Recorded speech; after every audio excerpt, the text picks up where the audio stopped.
It actually came about, Jim, as I was driving out of the doors of a retreat center where I was a trustee. And I have no idea why God chose that moment, but I literally, as I turned onto the highway, just the thought dropped in my mind, Peter, you do realize you're never going to have a salary again. And my first response was, well, I'm glad you didn't tell me that 3 years ago when I started this journey, because I probably wouldn't have gone on it. So there was a surprise, but it was also quite exciting. And I knew that Tini was behind me all the way. Yeah. Thank you for tuning in today to I Retire for Him. Your retirement years can be 30 years filled with meaning and purpose as long as you connect your faith and your retirement days. Welcome to I Retire for Him. We are your hosts, Jim and Martha Brangenberg. Check us out online at iretireforhim.com. You know, when life brings you lemons, you make lemonade. When an adversity comes upon you, you grasp tighter onto the Lord. When you get adversity and lemons, what do you do then? Peter Lawry is a coach, a business leader, a prophetic intercessor, a husband, a father, and a grandfather. But 3 years ago, the Lord said to him, you know, Peter, you're never going to get another regular paycheck again. So Peter is retired, but hardly quitting.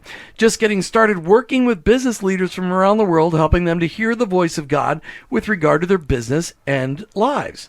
Enter Tini Lawry, best friend to Peter, wife, mother, grandmother, and world-renowned leader within the Lions Club International, retired but hardly quitting, just getting started mentoring 15 to 30-year-olds. All right, so when you're retirement age, but just getting started, what does that look like? And how do their two stories mesh together for the kingdom? Well, let's see. Oh, and did I mention Peter and Tini are from just outside Christchurch, New Zealand. They're here today with us in studio in Marionville, Missouri. Let's hear from them how this story is developing. Yeah, getting that out of me. Let's hear it. Peter and Tini, welcome to I Retire for Him. Nice to hear you. Thanks, Jim. Tini liked that you said she's world-renowned. Well, I typed in your overseas, so yes. I typed in your name and typed in Lions Club, and I got paragraphs and paragraphs about you. So you are world-renowned because I live on the other side of the globe from you, and I found you just like that. So And that now makes you now you're known. world-renowned. That's right. All right, so you both have storied careers and storied lives, having lived in many cultures. Does the New Zealand culture embrace retirement like we do here in the States, Tini?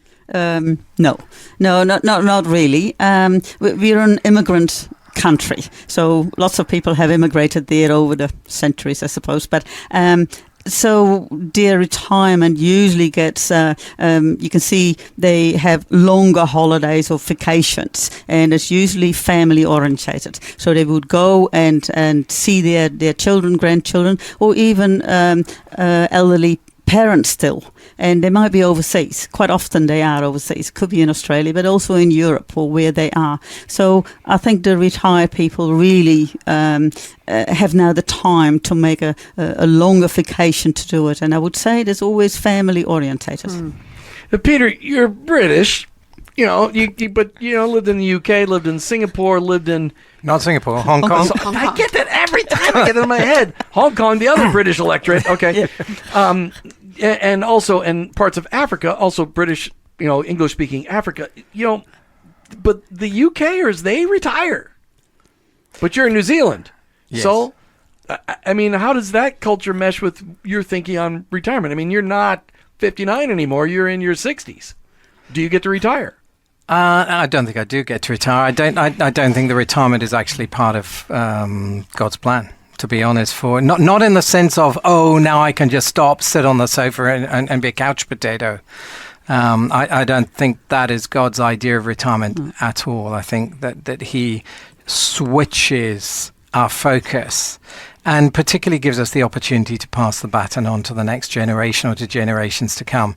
And I found that incredibly exciting. And along that journey, you also get the opportunity to do a lot of things you really enjoy doing. Whether you're being paid for it or not doesn't really matter. So you say couch potatoes. So they have couch potatoes in New Zealand too?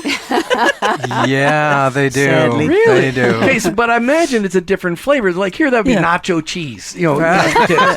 Yeah. What's the flavor? Is that kiwi flavor then? Is that what that is? Oh, that's an inside joke. Not allowed to eat kiwi. Kiwi is our national bird and highly protected. Oh, see, in America, that's a fruit, and we eat all kinds of kiwi. Okay. But not kiwi chips necessarily. That's right. Well, but there probably is. So, okay, Okay, we've had a lot of fun, though, with this comparison between New Zealand and America and the different cultures that you guys have grown up in. So would you say, though, before we move on from this, that your perspective on retirement is a widely accepted understanding of retirement, at least among believers in New Zealand, or is it just a catching on thing? No, it's inherent in our culture. Okay. Life is all about decisions, brokenness or breakthrough, reputation or repentance, security or surrender. The Power of Or podcast showcases the testimonies of Christian business leaders who have learned just how powerful the word or can be. Tune into an unfiltered, unedited, unfettered, and unscripted conversation that will access the wisdom of God for the solutions man seeks. It's just a simple word, but it can change your life. I think, as Tini said, some of us are first generation there. So we are both. So consequently, family becomes incredibly important in that because we didn't have family for a lot of our upbringing. So I think New Zealanders do tend to stick where they have been for work because that's often where their kids are. If their kids have moved, they will often move to meet the kids. If there's nobody local that they can go to, as Tini said, they'll often even travel back home to be with family and to be with those who are important for them. Sure. Yeah. And I think you have far more time. You're not sort of, 40 hours a week with work what keeps you in certain places. So you've got the time to help out your children with things. Babysitting is only one of them, but also helping with their gardens or other things. And so it's the brilliance of having this time to do it. For sure. Okay, so right now, what does God have each of you doing? Peter, why don't we start with you? I have a number of different things that I'm doing. I work with business owners still on a pro bono basis, usually, to bring a prophetic consultancy into the business arena. So what we're looking there is to allow the voice of God to speak into the business, both to provide strategy, but also to unlock things that are happening in the business, sometimes to bring out of the darkness into the light, sometimes to provide new direction. So that's kind of one element of what I do. But essentially, that's really just bringing the kingdom of God into business. So if you bring the kingdom of God into business, you can do it elsewhere. And that's what I discovered too. So I am the prayer ministry coordinator in our church. I run a prophetic discipleship group. I've run a breakfast group for business people in the town in the past. It's not running anymore. But I do quite a lot. We both do quite a lot with our families. And actually, one of our daughters has just moved into the town where we are, which bucks the trend of parents having to move towards them. So that's really nice. Thank you, kids. So we've now got 2 of our children living in the same time, which gives us 6 of our 8 grandchildren right on our doorstep. And that's lovely. That's great. And Tini, what about you? What does God have you doing? I think it's mainly relationships with people. He's because I'm retired, I can do hiking and I'm in biking groups. Of course, church friends. Apart from the church friends, most of the other groups I'm in, and in the Lions and the Leos, on the Lions International. So I'm in contact with lots and lots of people on a reasonably intimate way, because you're hiking for hours and you're biking for hours, so you've got times of talking. So I've got always the feeling, and most of them are non-Christians, so we like to call them pre-believers. I should actually. Yeah, yes. Pre-believers. Yeah, pre-believers. Because it says that every knee will bow and every tongue will confess that Jesus is Lord. Yes, and I'm trying to convince them of that. It's only a matter of time. That's right. Yeah. That's awesome. But yeah, so I feel that God has placed me in those groups to You're influencer. You're an influencer. You're just not a social media influencer. You're an influencer in person. In real, yes. You're a real face life to face. influencer. Wow. Face to face. All right. So when you guys left New Zealand, you guys had this bifurcated path. You guys, Peter doing his thing, Tini's doing her thing. But I sensed that this trip, and then we've been together. So, if you're not watching the video on YouTube or on Rumble, we're together in studio. These guys are not calling in on Zoom via, from New Zealand. We're together. We've spent the last 3 weeks together. We're in the same time zone, same time. oxygen. Otherwise, 19 time zones. It's very hard to coordinate, by the way, doing a podcast.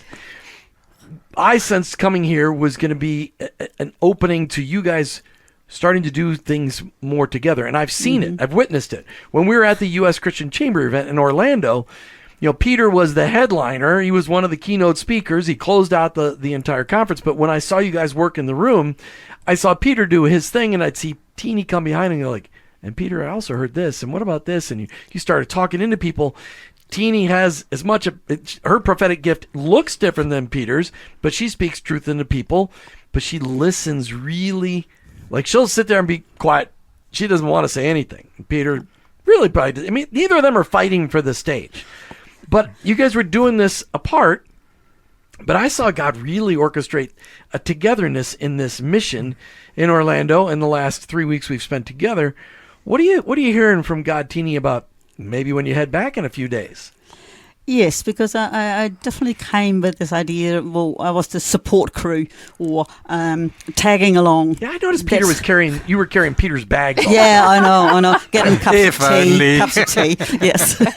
No. Yes, very much the support and picking up what's coming out of there. Because other people have actually spoken into me that they said, well, Tini, you're part of this. And seeing that from a fresh perspective, I suppose, because these people didn't know us from about us. So that actually worked into me. And I think, all the preparations, what God has done, I can sort of also see it might come together somehow. And that I'm actually not just, tagging along, but that I'm an integral part of what God is doing. So we'd like to say you're no longer Peter's arm candy. You are part of you're really a team. You guys are doing a waltz together in the kingdom. I just want to speak to the retired people listening right now, because one of the things that I hear you guys saying is the fact that, God has given you years of getting to know each other. And so we often can anticipate, or if we're in the room with our spouse and we kind of can tell what our spouse is hearing and what they're responding to, but then you might also catch that they missed something. And who better than a spouse to be able to say, oh, I heard something you may not have heard, and I want you to know about it. God gives us an amazing perspective when we have years of relationship with each other. And so in retirement, I encourage everyone that's listening to really think about that and how you complement, if you still have your spouse, those years of experience you have together that God can use in an amazing way, because you know each other better than anyone else. Sure. Yeah. Peter, what about you? Has your perspective changed on this at all? Yeah, it has. I think we didn't really choose to be on two parallel pathways. At one stage, we did quite a lot together, but God then appears to have engineered different areas and different openings for us, and it's been a real thrill for me to see Tini move into leadership roles within the Lions Club, and we're both Lions members, but I've kept in the background of that one, and she's been the one who's really found her feet there. And coming together here has been an opportunity for us to bring the things we have learned in the last few years and put them together. And yes, whilst I might be the person on a platform every now and again speaking, as you mentioned, Jen, I never really seek the platform. I'm not interested in the platform, not interested in status. What I want to do is lift Jesus up. And that has, I think we've really found a way of doing that together this time. Because I watched Tini working the crowd as well. So as we were praying for the sick at one stage at a business conference, and that was terribly exciting to see God do some remarkable healings in that context. But you and Martha and Tini were all working around with the crowd, actually sort of mopping up bits and pieces that I had missed. And it's been really lovely for us to do that together. And I'm looking forward to finding out how do we take this forward from here, because it seems that God is now answering a prophetic word that we received 18 months ago, that he would give us something to do together again. And I think that's something I'm really excited about and really looking forward to. I keep hearing, and you guys might want to check out the I Work For Him podcast we did with Tini and Peter. Check out I Work For Him at iworkforhim.com, the latest podcast with them. But I keep hearing the New Zealand Christian Chamber of Commerce. I don't know. I'm just throwing it out there. Martha. That's so great. Okay, so, I know that probably everybody listening has a cell phone. And I just want to ask you a question. Is your cell phone company supporting your desires to honor and glorify God with your life? Let us introduce you to Patriot Mobile. Faith, family, freedom is all that they are about, and they have U.S. customer service. What? In this country? In this country. Oh, my word. You've got to be kidding me. It's actually pretty cool because it's students at a Christian university that get employed to be the customer service. So very ambitious young people that know technology and speak your dialect and all of that to help you out. Well, they're from Texas, so they sort of speak your dialect.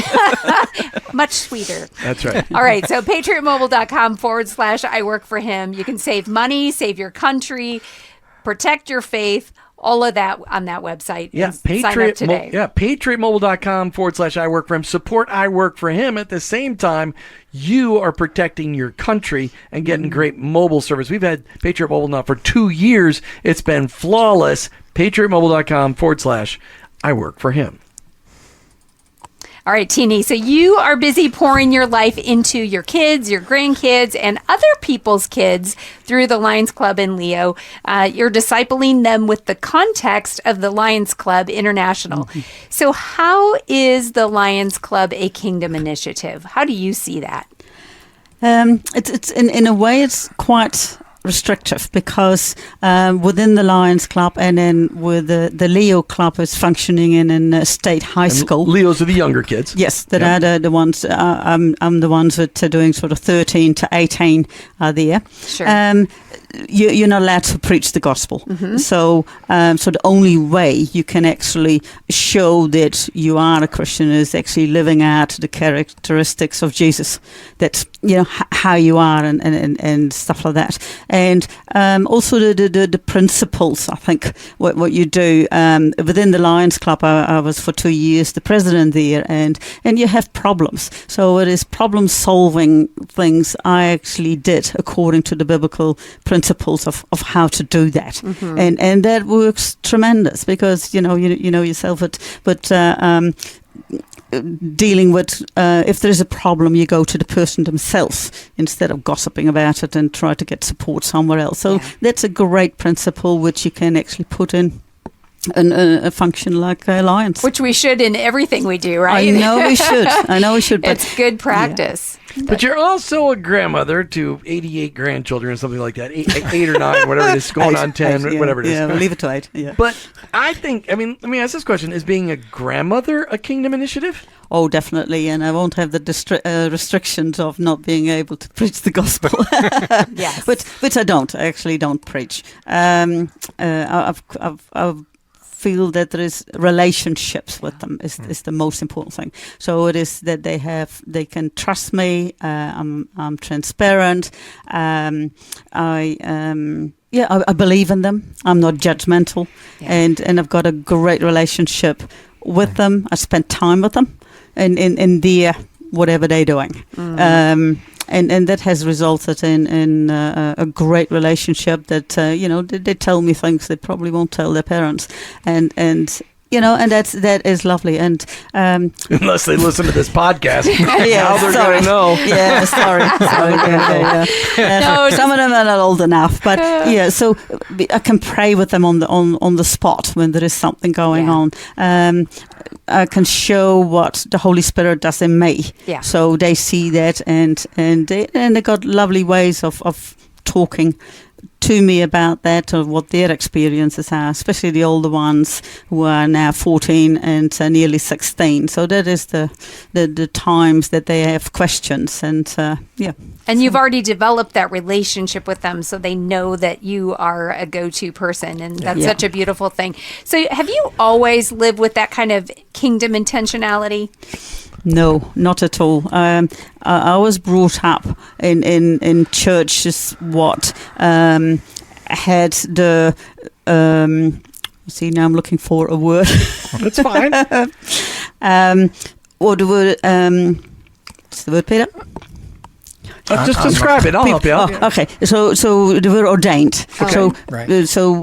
to do anything in church or to do anything, you had to have people who were ordained, were the only ones who could actually do things in the kingdom. So you had to for teaching, prophesying, even evangelizing, those kind of things were only had to be ordained. And before you had the authority to actually do that. So 10 years ago, I learned that we all have the authority. All believers can have the authority through Christ to bless, to heal, to prophesy, to teach, to do all these things. And that gave me such freedom. And that changed my way of looking, my way of praying, my way of interacting with people. That I could do that. So important. Everybody listening hears what Tini just said, because that you got to be ordained. That's out of that book of Second Hesitations. It's not in there, people. It's not there. That many of you have been given a pastoral gift. Many of you have been given a ministry gift. Many of you have been given a teaching gift. Those are gifts that are given to you by the Holy Spirit of God to be used right where you're at, to live with meaning and purpose in your retirement years, to get back in the action, get out of the grandstands of life and get back in the playing field. Maybe you're not running the plays anymore, but maybe you're being a coach. But it's so important that you recognize that God's given you those gifts, men and women, teaching gifts, preaching gifts, ministering gifts, pastoring gifts, the apostleship. Peter, help me out the rest of them. I'm the fivefold. Apostle, prophet, evangelist, pastor, teacher. Yeah, that's for both men and women. Yes. Yeah. And recognize that God has given you that, and you've got the freedom and the time to use those gifts all day long in your retirement years. Peter, God told you 3 years ago, I mentioned this in the opening, God told you 3 years ago that don't really expect a regular paycheck anymore. That's not going to happen. Basically, you were being sidelined, but you were put on free agent status with no salary cap. I like the way you said There's that. a That's way to really say nice. it. Yeah, I really like that. Did that freak you out? No, not well. No, were you saying that? No, that didn't freak me out at all. But when the God idea- told you that, did that freak you out? It took me by surprise. Yes, I mean, it's 6 years since I earned a regular income or salary. And the first 3 years were really just me following a journey with God, which felt a little bit like Abraham. You know, I felt like God had said, Peter, come on this journey. And, you know, whenever I said, well, where are we going, Lord? It was the impression I got back was, you just don't need to know. Follow me. This is a journey of faith. Will you just take one step at a time and I'll lead you? So for 3 years that had been going on, and I kept saying, Lord, you know, this doesn't look like a business anymore. What have I got my hands on? You know, what have you given me? And he said to me, where do you see the fruitfulness in your life? And at that moment, I began to realize that the mentoring that I was doing as some young teenagers, the preaching I was doing in certain environments, the groups that I was running, the people that I speak to on a regular basis in a coffee shop, there was just so many things I was doing. I thought, oh my goodness, God is actually, he's put me into full-time ministry. And I hadn't really realized that until that point. But it was... So hang on, because we're going to capture that. Okay. You were in full-time ministry before that point in time. You just didn't realize it because as a business guy, Correct. you were full-time ministry. Correct. All the different things, but all of a sudden the light bulb went off and like, hey, I'm actually in ministry. Yeah. I mean, because people need to realize full-time ministry does not mean you work in a church or in some... It can. And it doesn't mean you're overseas in missions. Full-time ministry means you're dedicated to letting God use all 24 hours a day of your life. Yeah. Then you're in full-time ministry. That's the critical thing. And you may not get a paycheck for it. And you may not get a paycheck for it. Tini, No, because... when Peter got that voice from God that said, hey, you're not going to get a regular paycheck, did that freak you out? I was already... You're Dutch, come on, just be honest. I was already retired, so I had a pension from the government. And so I thought... yes, we can make it. We can make it. We will just do some figures and yes, we can make it. It actually came about, Jim, as I was driving out of the doors of a retreat center where I was a trustee. And I have no idea why God chose that moment, but I literally, as I turned onto the highway, just the thought dropped in my mind, Peter, you do realize you're never going to have a salary again. And my first response was, well, I'm glad you didn't tell me that 3 years ago when I started this journey, because I probably wouldn't have gone on it. So there was a surprise, but it was also quite exciting. And I knew that Tini was behind me all the way. Yeah. Okay, so let's talk quickly about how has God been using you, Peter, in your mid-60s? I guess in part I've kind of covered some of those things. I have. I still do spend quite a lot of time with business owners, and I speak prophetically into their businesses. I have. I currently mentor 2 young people. I've got some people in Bangladesh that I'm in contact with because of a trip I made there 2 years ago. It looks like God is just actually developing a new relationship there with a young man who's in his young 20s who's looking for mentorship as well. There was somebody that I met on in a Zoom group that I was part of recently. He comes from Denmark, and he's just asked me, would you mentor me? And my response is, well, yes, but what I love to do is to look at those mentoring relationships as becoming mutual, because we both have things we can build into each other's lives. And so, there's a full kind of gamut of things that I do with individuals. There are things that I do with groups. I public speak on a reasonably regular basis at this stage now. I am the prayer ministry coordinator at our church, and we run 2 24/7 prayer weeks every year where we get the church gathering around the feet of Christ specifically to develop relationship with him. It's not about functional, operational things we pray for, as the business world would call it. It's much more around who is Jesus? How do we develop this relationship intentionally with him? And all of that I just passionately love. That's great. Did you ever expect your 60s and your 70s, Tini, just barely? Did you ever expect them to be so vibrant, that so full of opportunity, so full of newness? I probably didn't. I have got lots of projects in my cupboards and everywhere, and I said, I'll do that when I'm retired. And I'm already 6 years retired, and they're still untouched in there. So it has taken me probably by surprise a little bit that I have gotten out of time to actually, be with other people, and the relationships I have got time for, and I can talk and I can do what I love to do, and with the people I love to do it with. So that's definitely a better thing. Sounds like you need to give those projects to somebody else. It's if they've been in your cupboards for 6 years, just free their future. Jim, there are things in Tini's cupboard that have been there a lot longer than 6 years. Peter. Well, you're going into the winter months now. Maybe you'll get Peter's a few now winter flying nights. in the back of the plane on the way back to New Zealand. Tini's flying business class. Hey, Jim, why don't you talk a little bit about the I Retire for Him summer initiative that you're talking about? Okay, here's what I'm talking about. Here's the deal. And I hinted about it in a podcast back in April. One of the things that I'm seeing, and I can say this merely categorically across Christianity around the globe, we're not doing a great job loving our neighbors. Yeah. Because if we were loving our neighbors, like if every believer loved 3 other neighbors, the entire globe would be loved. Because 25% of the population of the globe is Jesus followers. And so if we added the other 75, we would reach them with God's love. So my challenge to you this summer, we all live in a neighborhood. Some of you live in the country and your neighborhood is several miles. Most of you live in neighborhoods where you could reach across and touch your neighbor's walls because you live in a townhouse or an apartment. Some of you live in HOAs, purgatory on earth, right? Homeowners associations. You might live in a regular suburban neighborhood. You might live in a city. You might live in the country. Whatever it looks like, we all have neighbors. And maybe, in fact, you live in the remotest part of the world, but you go and work somewhere, and your neighbors would be those you work with. My challenge to you this summer is to have a picnic potluck that you host and do it in your home.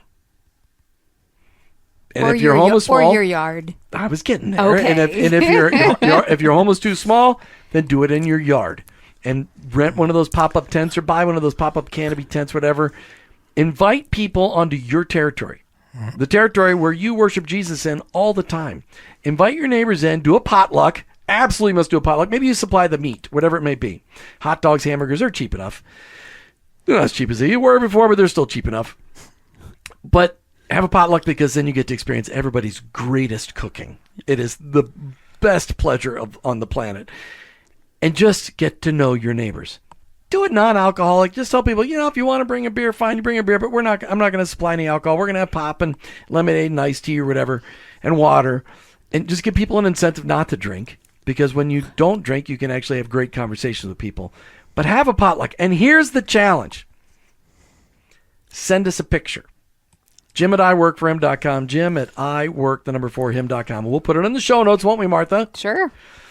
And at the end of the summer, we're going to draw one of those pictures. And we've already got somebody that's already done this already. One of those people are going to win a grand prize. That's the part we haven't decided yet. What's the grand prize? But it'll be great. But it will be great, and it'll be worth your time and investment. And we'll announce that as shows go on during the summer. And I'm sorry, we didn't have that worked out before we went live on the show today. So do you have to live in America to participate in that? No, anywhere in the world. Anywhere I Retire For Him is being listened to on the globe, you can enter in. Just have to prove it with a picture. It could be a digital picture. You could send me one on Kodak paper. That would even be better.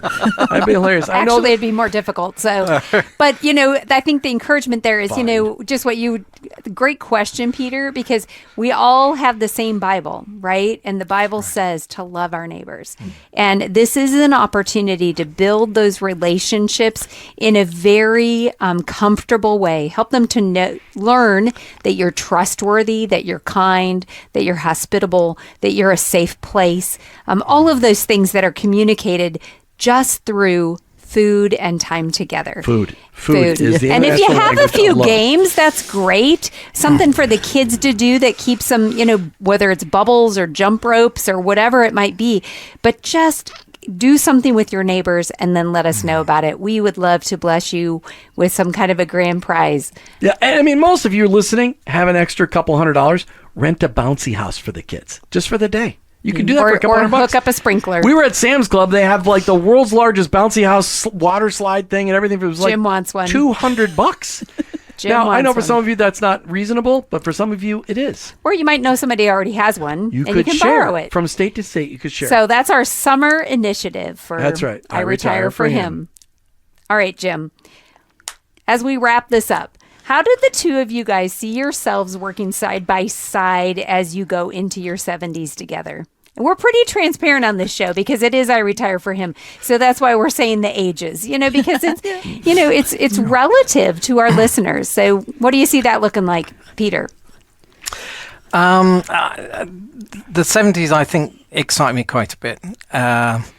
And as we have been together and as we've been doing stuff together at the US Christian Chamber of Commerce event recently, we found ourselves operating in a really different space. God has begun to open up ministry opportunities for us in new ways and things that we didn't ever do in ministry together. So, and it can be so unbelievably simple. The other day we were at SeaWorld and we were coming out with our lunch from a cafe and a lady saw that there were no other tables available and she said, come sit down here. And they and their family chatted with us. And then she happened to mention she had sciatica. And I just felt God say to me, pray for her. So as they got up to leave, I said, look, would you be open for prayer? And she was a Christian. The family was Christian. And that was very nice. It made it not quite so confronting. But we prayed for them. And her pain level out of 10 went down from 7 to 1 with the first prayer. So we prayed a second time and it went. That was something we did together. And, for us, it was the first fruits of what was coming here in America for us. Yeah. And but it doesn't take a lot other than a little bit of courage to say, may I pray for you? It doesn't take a bit of courage for us to do that kind of stuff together. Yeah. And Tina's been brilliant about learning to bless people. And so we leave blessings behind wherever we go. We hope very much that some of the things we're both involved with the Lions Club and with ministry assignments and just the people we know, that we can continue to start doing things far more together than we've had liberty to do for the last wee while. Just an observation, again, just to point out for the listeners, is that, being on the same page in whatever it is that's going on in your life allows you the opportunity, rather than Tini going, we need to get to the next show. Why are you offering prayer? You're on the same page and saying, yes, this is something God has called us to do together. And it's a gift of our time, but it's for the kingdom. And so really challenging all of us to think about that, because it really makes a difference in how we approach it, rather than saying, okay, I'm going to wait while Peter does this. Tini is a part of it, and you're Absolutely in agreement of, of this time and this way that you're going to approach life. So what a great encouragement. Thank you. Peter and Tini Lawry from New Zealand. We're so grateful that you joined us today on I Retire for Him. We look forward to the follow-up in a couple of years to see what God has divulged to you in your walk as retirees. But thank you for being with us today. Thank you so much. Thank you very much. You've been listening to I Retire for Him with your hosts, Jim and Martha Brangenberg. In this retirement phase of life, we all want our lives to be full of meaning and purpose, so we can I retire for Him. Thanks for listening to I Retire for Him. With your hosts, Jim and Martha Brangenberg. Most Christians tend to follow the world's pattern of rest and self-pampering during retirement. However, in your retirement, you can be focused on God's unique call to love, serve, and help others. This can be your best season of life if you take advantage of a life's worth of knowledge and experience and combine it with a greater freedom of time and money and invest it all in the generations both preceding and following you. I Retire for Him is encouraging Christians to find and follow God's call in all seasons and aspects of life, especially in retirement. Join this movement of God so you can say, I retire for Him.